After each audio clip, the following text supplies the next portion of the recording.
This is where we take those everyday things, those questions you send us, the little habits, and really dig into the source material behind them, see what we can uncover. Exactly. It's about giving you, the listener, a bit more insight into why we do the things we do. And today we've got a great batch based on your suggestions. We're going to tackle, first off, the great toilet paper debate. Over or under? Seriously. Oh, that one always sparks a reaction. Doesn't it?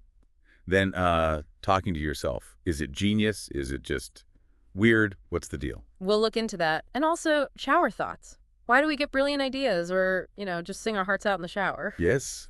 And the snooze button. That relationship we all have with it. Love, hate. Mostly hate. Ah, probably. Good. And finally, why we keep checking the fridge when we're definitely not hungry. Right. It's all that hilarious, kind of bizarre, but totally relatable stuff we do. Okay, let's jump in. Toilet paper. Over or under? It sounds trivial, but people get really passionate. They really do. So if we look at team over, the arguments you found in the sources, they often boil down to practicality. It's just easier to grab, easier to tear off a sheet. Makes sense. And there was a point about hygiene, too, wasn't there? Keeping the paper off the wall. Yeah, that comes up. Less contact with potentially germy surfaces. And some sources mentioned a feeling of it being more luxurious, like how you see it in hotels. Oh, yeah, the hotel fold. That definitely signals over. Plus, you found that original patent from 1891. That's right. U.S. Patent 46558AA. The illustration clearly shows the paper going over the top. So, case closed. History says over. Well, hold on. Team under has its points, too. A lot of people feel it just looks tidier, more contained somehow. Usually cleaner, maybe? Exactly. And functionally, if you have pets or small kids, under makes it harder for them to unravel the whole roll onto the floor. Ah, the cat factor. Very important strategic consideration. Any other under points? Some feel it minimizes waste. Maybe you tear off less. And one interesting psychological angle from the sources was a potential link to feeling less anxious, like things are more secure and controlled when it's tucked under. Control. Interesting. What about the numbers? You mentioned a survey.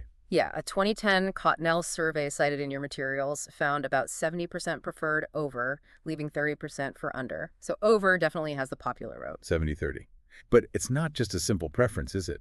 The sources mentioned other factors. Right. Things like where you grew up, maybe generational habits, and definitely relationship dynamics. Like that bit about couples secretly changing the role back to their preferred way. Ah, I can absolutely picture that. So as you're listening, think about it. Which way does yours hang? And why? It's a small thing, but maybe revealing. Okay, let's shift from the bathroom to, well, inside our own heads, talking to ourselves. Genius habit or just odd? Because let's be honest, a lot of us do it. We do. And the research you pulled together suggests it's actually pretty normal and often really quite helpful. We need to separate, the constant inner voice, the monologue. Right, the thoughts just running through your head. From actually saying things out loud. But both can be useful. External self-talk might feel strange sometimes, but it serves real functions. Okay, so what are the upsides? Your notes mentioned focus. Yeah, it can significantly improve focus and cognitive performance. Like narrating what you're doing helps keep you on track. It also helps with emotional regulation. How so? Well, telling yourself, okay, calm down, or take a breath out loud, can actually physically help you calm down. It makes the instruction more concrete. I see. And clarifying thoughts, like working through a problem. Exactly. It helps organize thinking, break down tasks. You see athletes doing it, talking through their routine, or think about little kids narrating everything they do while playing. It's part of how they learn and process. Okay, that makes sense. Yeah. Now, the genius factor. You mentioned Einstein. Yeah, apparently he was known to mutter to himself. And some studies, like those in the Quarterly Journal of Experimental Psychology that you found, they link saying things out loud, especially the name of an object you're looking for, to better memory recall and finding it faster. So me muttering, keys, where are the keys, is actually a valid search strategy. Pretty much. You're reinforcing the target in your brain. It's a tool we use all the time, often without realizing, just to make sense of things or guide our actions, like a little mental helper. Of course, there's a line, right? The sources mention when it might be a concern. Sure. If the self-talk is constantly very negative, abusive, paranoid, or feels compulsive and intrusive, then yeah, that could indicate a deeper issue worth checking out. But for most people, chatting away to yourself while you look for your phone or figure out dinner is. It's likely just, as one source nicely put it, harmless mental housekeeping. Good to know. Yep. So No need to worry if you catch yourself mid-sentence with no one else around. Yeah. Okay, let's move to another private sanctuary. Yeah. The shower. It's clearly more than just where we get clean. Definitely. It seems to be this incubator for creative thoughts, a stage for singing, a place for random musings. Totally. Why do we seem to get our best ideas under the water? The sources had explanations for that, right? They did. It seems to be a combination of factors. You've got mild sensory stimulation, the warm water, the white noise of the spray, but it's consistent, not demanding. So your brain isn't overloaded. Right. There's low cognitive demand. You're not focused on a complex task. And this allows what's called the default mode network, the DMN, in your brain to kick in. The DMN. Okay, what did that do? That network, as your articles explained, is associated with daydreaming, imagination, mind wandering, and even consolidating memories. When your conscious mind relaxes, the DMN gets busy making new connections. Uh-huh. So that's when the random genius strikes, like those examples you pulled. Mhm. If you clean a vacuum cleaner, aren't you the vacuum cleaner? Exactly. Or why do our noses run but our feet smell? Those kinds of sideways thoughts. It explains a lot, and it's clearly common, that Reddit group, Our Shower Thoughts. You said it has. Over 25 million subscribers now. It's huge. People love sharing those quirky shower epiphanies. It's reassuring, isn't it, knowing you're not alone pondering these things. And then the singing. We have to talk about the shower singing. Absolutely. It's practically a universal urge. And there are real benefits beyond just, enjoying yourself. Like what? Besides annoying the neighbors? Well, singing releases endorphins, makes you feel good. It's actually decent for your lung function, taking those deep breaths. And it's a proven stress reliever. Plus the acoustics. Everyone sounds better in the shower. That's definitely part of it. The tiles, the enclosed space, they create natural reverb. It boosts your voice, makes you feel more confident, which adds to the enjoyment. Your own private echo chamber. So think about your shower time. What pops into your head? What's your go-to shower anthem? It's another interesting little window. All right, next up, the snooze button. Oh, the snooze button. That daily battle for so many people. It's such a love-hate thing, isn't it? You want those extra minutes so badly. But the science you found suggests it often backfires. Hitting snooze leads to fragmented sleep and that lovely thing called sleep inertia. Ugh, sleep inertia, that groggy, foggy feeling where you're technically awake but not really functional. That's the one. Those extra 9 minutes or whatever it is aren't usually restful sleep. You keep dipping back into very light sleep. And then the alarm jars you out of it again. Precisely. So instead of waking up refreshed from a completed sleep cycle, you're being repeatedly pulled out of these light stages, which actually makes the grogginess worse. It messes with your body's natural wake-up signals. So why on earth do we keep doing it if we know it makes us feel worse? Good question. Your sources pointed to a few reasons. One is simply underestimating how tired we'll actually feel. It's called effective forecasting failure.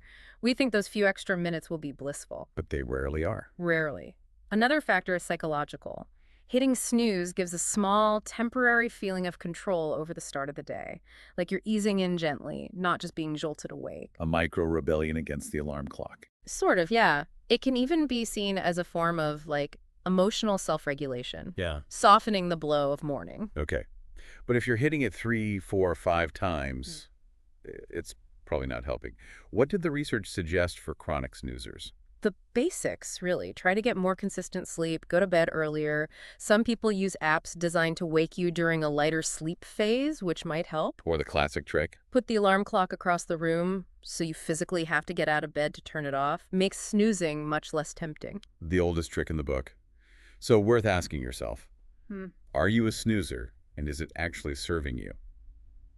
Okay, last stop on our tour of everyday quirks, the refrigerator. Why do we keep opening it? When we know perfectly well what's inside and we're not even hungry. Exactly. You ate dinner an hour ago, but there you are staring blankly at the shelves. It's incredibly common, and your source material confirms it's usually not about actual hunger pangs. So what is it about?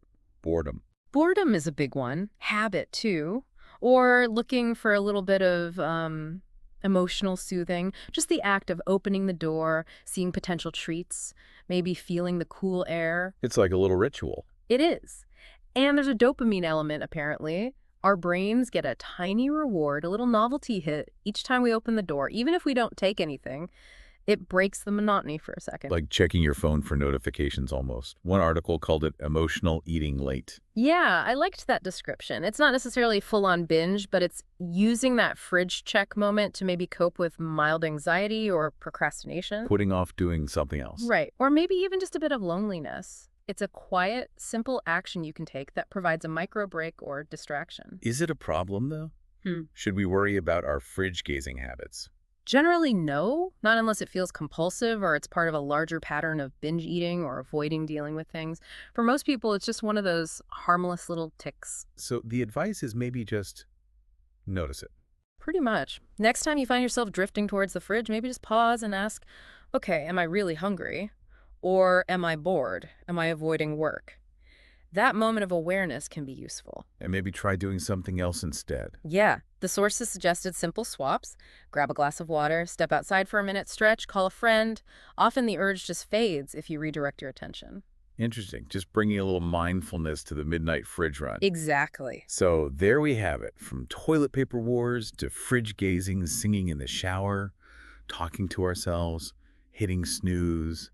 All these things that might feel a bit weird or specific to us. Turns out they're often incredibly common shared human behaviors, rooted in psychology, habit, even brain chemistry. It really shows that what seems weird is often quite normal. And maybe normal is just a collection of these shared quirks. It's about embracing that, isn't it? Understanding these little things helps us understand ourselves and each other a bit better. Less judgment, maybe more curiosity. Absolutely. So as you go by your week, maybe pay a little extra attention to your own habits and those you see around you. What are those small, seemingly insignificant things telling you? How normal are you, really? Or perhaps the better question is, what fascinating, relatable quirks make you, you?